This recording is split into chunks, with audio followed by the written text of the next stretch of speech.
Welcome back guys. सोचो कि तुम इंटरनेट पर सर्फ कर रहे हो और तुम्हारे सामने एक लिंक पॉपअप होती है और तुम उस लिंक पर टैप करते हो। फिर तुम एक लाइव स्ट्रीम पर पहुंच जाते हो जहां पर तुम एक व्यक्ति को चेयर पर बंधा हुआ देखते हो और सडनली एक बंदा वीडियो में आता है और बोलता है what should I do next. और जो नीचे चैट चल रही होती है वो अचानक से काफ़ी तेज हो जाती है and peoples are sending bitcoins and saying that कि तुम इसका हाथ काट दो या फिर इसकी आंखें नोच लो। एंड आफ्टर दैट वो जो बंदा होता है वो इस व्यक्ति के हाथ काट लेता है या फिर उसकी आंखें नोच लेता है। और जो चेयर पर बंदा बंधा हुआ होता है he is crying for mercy. तो ये सब देखने के बाद तुम्हारा रिएक्शन क्या होगा? Welcome to the second part of dark web.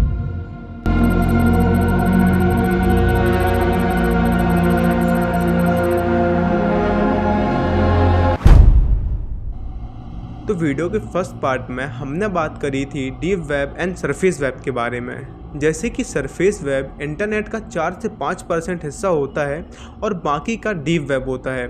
ठीक उसी प्रकार से डीप वेब का जो 4 से 5% का हिस्सा होता है वो डार्क वेब होता है। ये जो तुम लोग आइसबर्ग की इमेज देख रहे हो इसी से इंटरनेट को डिफाइन किया जाता है।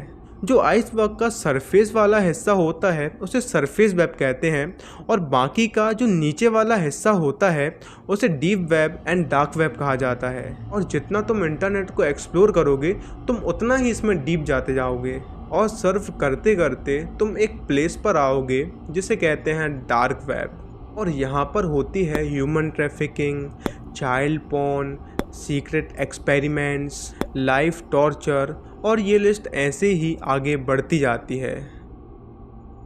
तो जब डार्क वेब की बात होती है तो जो सबसे पहला नेम निकल कर आता है वो है सिल्क रोड।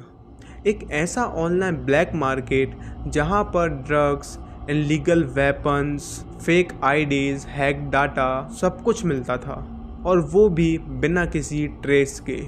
इस साइट का जो क्रिएटर था उसका नाम था रॉस उल्ब्रिच, जिसे लोग डेड पायरेट रॉबर्ट्स के नाम से जानते हैं। सिल्क रोड ने बिटकॉइन को एक अनोनिमस करेंसी बना के क्रिमिनल्स के लिए एक सेफ हेवन क्रिएट कर दिया था। 2011 में लॉन्च हुए ये साइट FBI के रेडार में आई और 2013 में शट डाउन कर दी गई और रॉस को लाइफ टाइम के लिए जेल हो गई। और सिल्क रोड जैसी वेबसाइट्स डार्क वेब का केवल एंट्री पॉइंट माना जाता है और इसके बाद जो चीज़ें शुरू होती हैं उसके लिए मैं तुम्हें स्पेशली सजेस्ट करना चाहूँगा कि यदि तुम्हें ब्रूटल कंटेंट पसंद नहीं है तो तुम इस वीडियो को यहीं पर स्किप कर सकते हो, क्योंकि अब मैं जो चीज़ें तुम्हें बताने वाला हूँ वो काफ़ी ज़्यादा डार्क एंड सेंसिटिव होंगी।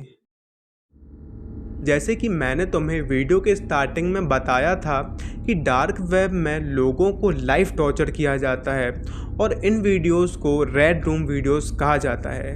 और यहाँ पर जो लोग होते हैं वो ह्यूमंस तो नहीं होते और यहाँ पर लोगों को सिर्फ टॉर्चर ही नहीं किया जाता।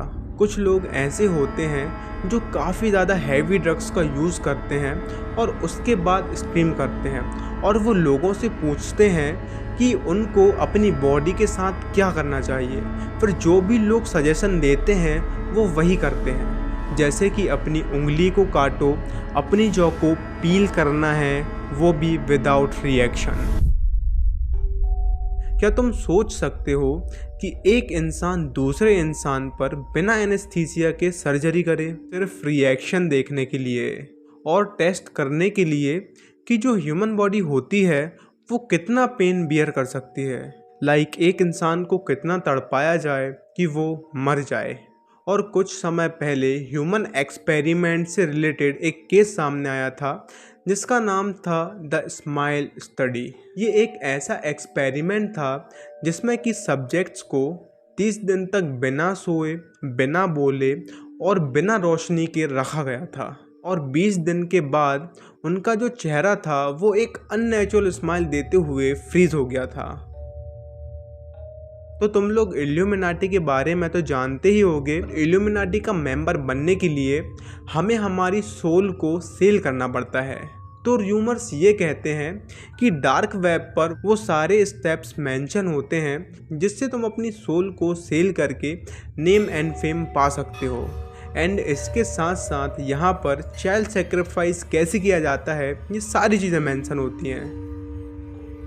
जैसे कि मैंने तुम्हें ह्यूमन टॉर्चरिंग एंड एक्सपेरिमेंट्स के बारे में बताया, तो तुम लोग सोच रहे होगे कि इन सब वीडियोस का प्रूफ कहाँ पर है और क्या ये सारी चीज़ें एग्जिस्ट भी करती हैं। तो मैं तुम्हें बताना चाहूँगा कि हाँ, ये सारी वीडियोस एंड ये सारी चीज़ें एग्जिस्ट करती हैं। और इस वीडियो के अगले पार्ट में मैं तुम्हें वही सब चीज़ें दिखाने वाला हूँ। So stay tuned for the next video and subscribe to my channel.